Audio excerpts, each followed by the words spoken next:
l'amour. Amen. Cette année, c'est l'année de l'amour. Et les sous-thèmes que j'apporte aujourd'hui, c'est les noms, connaître les noms de Dieu. Amen. Vous savez, le Dieu que nous parlons, il est amour. Et ce Dieu-là a aussi des noms. Amen. Le Dieu que nous connaissons, il est amour, mais ce Dieu a aussi ses noms. Et aujourd'hui, par la grâce de Dieu, nous allons découvrir les noms de Dieu à travers ce qui se dit dans la Bible. Amen. Amen. Vous savez, chaque nom de Dieu révèle un aspect de son caractère, de sa nature, de sa puissance, de son amour et de son action envers la vie des hommes. Alléluia. Chaque nom de Dieu révèle son caractère, sa nature, sa puissance, son amour et ses actions à travers les vies des hommes ici sur la terre. Amen. Et les noms que nous avons parlé en cet endroit, ce ne sont pas des titres. Alléluia. Les noms que nous avons parlé en cet endroit, ce ne sont pas des titres, mais ces noms, c'est juste des noms qui identifient l'identité de Dieu, qui nous montrent sa fidélité, qui nous montrent sa sainteté et ses relations avec nous étant son peuple, étant ses enfants. Amen. Amen. Vous savez, depuis le début de cette année, le pasteur nous a parlé de Dieu, il nous a décortiqué Dieu. Mais aujourd'hui, par la grâce de Dieu, je vais parler de connaître les noms de Dieu. Mais avant que nous puissions parler ou entrer en profondeur de notre message d'aujourd'hui, j'aimerais qu'on lise dans le livre de Exode. Exode chapitre 3, on va lire à partir du verset 1er jusqu'au verset 6. Et puis nous allons sauter du verset 10 jusqu'au verset 15. Exode.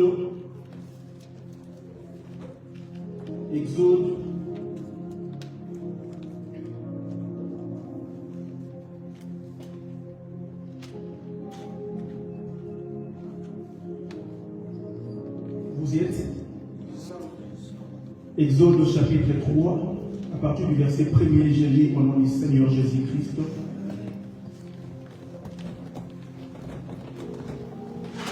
La Bible déclare: Moïse faisait paître les troupeaux de Jéthro, son beau-père sacrificateur de Madian. Et il mena les troupeaux derrière le désert et vint à la montagne de Dieu à Horeb. L'ange de l'Éternel lui apparut dans une flamme de feu au milieu d'un buisson. Moïse regarda, et voici, les buissons étaient tout en feu, et les buissons ne se consumaient point.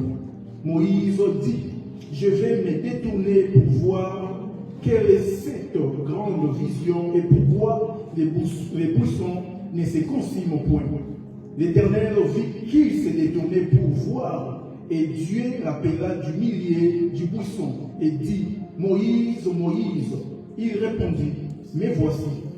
Dieu dit: ne t'approche pas d'ici, ôte tes souliers de tes pieds, car le lieu sur lequel tu te tiens est une terre sainte. Et il ajouta: je suis le Dieu de ton père, le Dieu d'Abraham, le Dieu d'Isaac et le Dieu de Jacob. Moïse se cacha le visage car il craignait de regarder Dieu. Nous sautons le verset 10. Là, c'est Dieu qui parle. Maintenant, je vais t'envoyer auprès de Pharaon et tu feras sortir d'Égypte mon peuple, les enfants d'Israël. Moïse dit à Dieu: qui suis-je pour aller vers Pharaon et pour faire sortir d'Égypte les enfants d'Israël? Dieu dit: je serai avec toi et ceci sera pour toi le signe que je suis, que c'est moi qui t'envoie. Quand tu auras fait sortir d'Égypte les peuples, vous servirez sur cette montagne. Voici, Moïse dit à Dieu: j'irai donc vers les enfants d'Israël et je leur dirai: le Dieu de vos pères m'envoie vers vous. Mais s'ils me demandent quel est ton nom, que leur répondrai-je? Dieu dit à Moïse: je suis. Je suis celui qui suis. Il ajouta, c'est ainsi que tu répondras aux enfants d'Israël. Celui qui s'appelle Je suis m'a envoyé vers vous. Le verset 15 pour conclure.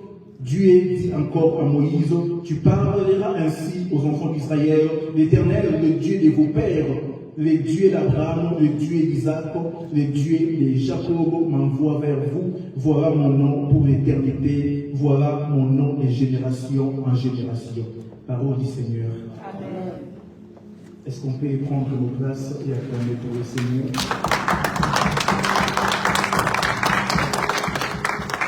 Amen. Frères et sœurs, comme j'étais en train de dire, nous parlons des noms de Dieu pour savoir sa nature, savoir sa fidélité, savoir combien Dieu se révèle dans la Bible à travers de ses noms. Dans les textes que nous venons de lire, nous voyons Moïse qui était un prince en Égypte, mais après 40 ans de sa vie, Moïse a tué un Égyptien, et puis dans sa fuite, il est allé se retrouver dans le pays des Madian. Amen. Et là, Moïse avait construit sa vie, Moïse avait pris une femme des nations des Madianites, et Moïse était en train de perdre les troupeaux de son beau-père Jéthro. Amen. Et un jour, alors qu'il était à Horeb, dans la montagne de l'Éternel, Moïse voyait, qu'est-ce qu'il voyait? Moïse voyait un arbre qui était en feu, tout en feu, mais l'arbre ne se consumait point. Alléluia. Et dans ses regards, il a dit, je vais me détourner pour voir quelle est cette grande vision. Alléluia. Lorsqu'il s'est détourné pour voir, c'est ainsi que l'Éternel a commencé à parler à Moïse. Alléluia.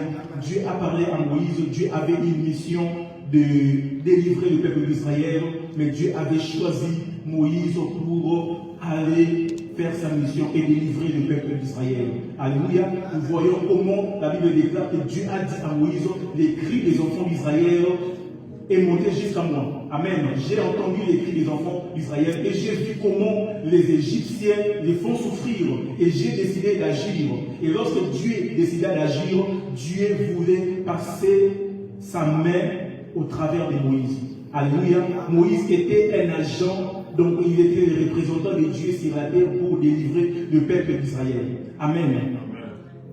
Cet enseignement a pour objectif d'approfondir notre relation avec Dieu, de comprendre les attributs divins et de renforcer notre foi. Savoir aussi invoquer notre Dieu selon ses promesses. Amen. Dans cet enseignement, nous avons pour objectif approfondir notre relation avec Dieu. Nous allons comprendre et connaître ses attributs, renforcer notre foi et savoir invoquer notre Dieu selon ses promesses. Alors l'Église doit retenir ceci. Aucun nom peut révéler tous les attributs de Dieu. Il y a un nom de Dieu qui correspond à chaque besoin de ses enfants. Il y a un nom de Dieu qui correspond à chaque besoin de ses enfants. Amen.